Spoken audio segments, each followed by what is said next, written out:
With my last breath, I curse Zoidberg!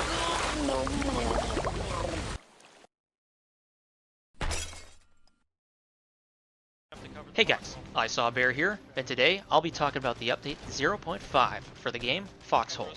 This update has been dubbed the Autumn Update, and it brings a lot of new changes and also modifies a lot of the old assets we've been used to these past couple of months.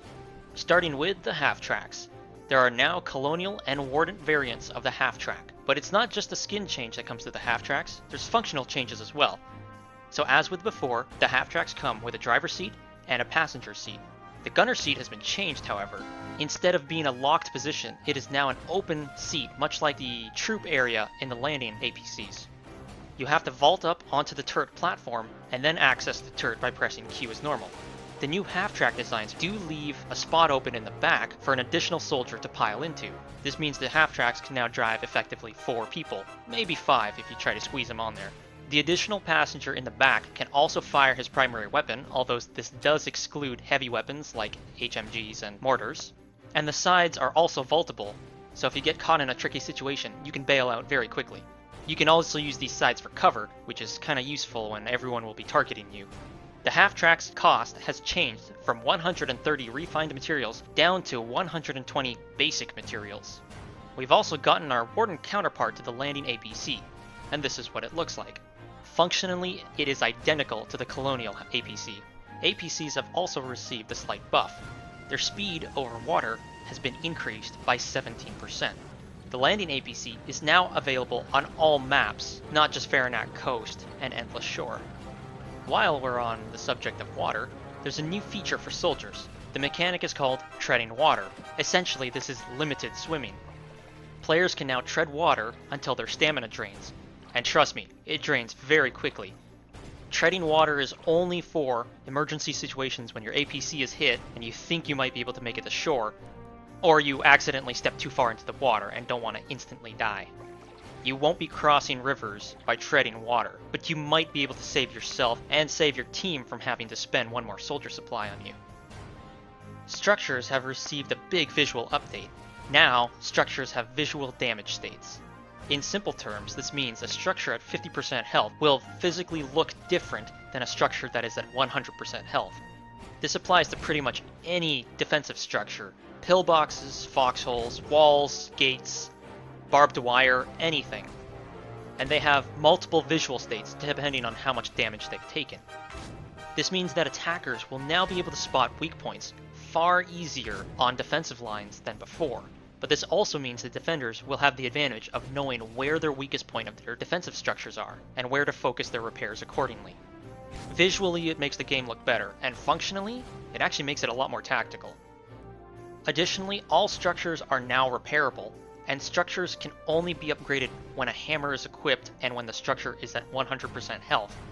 So now, instead of accidentally spawning a bunch of blue walls only to disappear a few seconds later when you're trying to loot some bodies next to them, that won't happen anymore. And the structure decay system has also seen a bit of a revamp.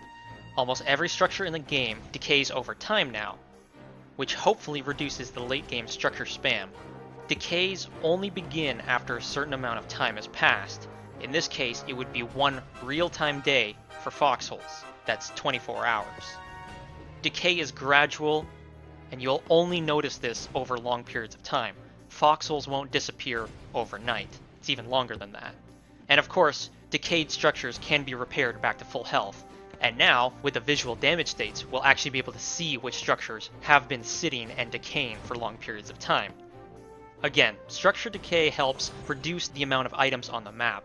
If they're not being used, chances are they're just going to disappear over time. But if they are being used, chances are someone will be there to repair it. Farinac Coast has also been updated to include some additional islands with buildable areas on them. Players are now also visible to other players inside smoke if they are very close, like right next to each other. The next feature is the character context menu. So now, in-game, by holding the Alt key and clicking on a character on the screen other than your own, you can bring up various F1 menu functionalities, such as invite to squad, mute, chat mute, commend, reprimand, and the like. This doesn't actually change anything in the game, but it makes the existing F1 menu way more efficient Now you don't have to filter through a list of names to invite someone to your squad. You just press the Alt key, click on the person, and invite them. Simple as that. And the last new gameplay feature is the new game mode introduced this week to Foxhole. It's the weekly war games. So what are the weekly war games? Essentially, weekly war games offer a fresh take on wars that will happen every week. There's one weekly war game server open, and there can be between 1 and 3 gameplay modifiers that can be applied, changing the rules of the war.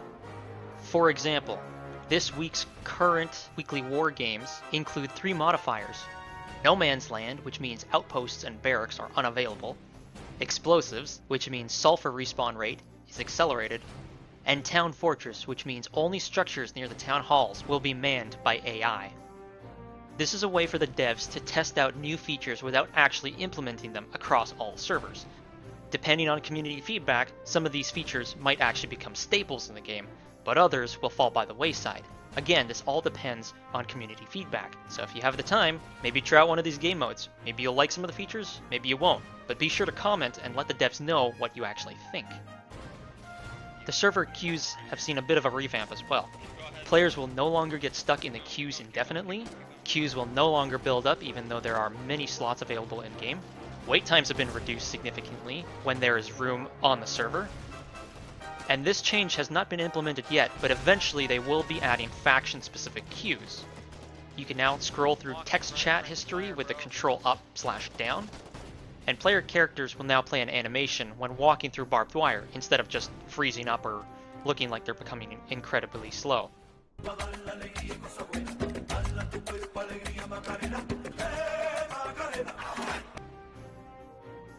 Some gameplay balances include: the Storm Rifle single-shot mode has had its damage increased by 15%, Howitzer ammo tech level has changed to 1, and Howitzer ammo explosive materials and basic material requirements have both decreased from 120 to 80 materials, respectively. There were some major bug fixes along with this update. The one I will mention that seems to have affected a lot of players is that players will no longer get stuck in the revive animation if their patient/patients are killed. This has affected me in multiple times, so I'm glad to see that one taken care of. If you want to check out the rest of the bug fixes, I recommend the patch notes down below in the description. And that about does it for this update. Thanks for tuning in.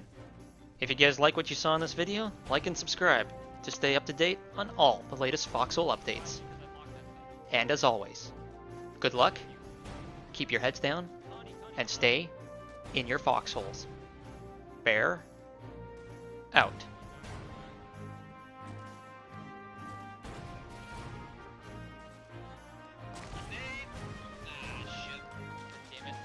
I can only protect from bullets. Once again, if you need medical help, there's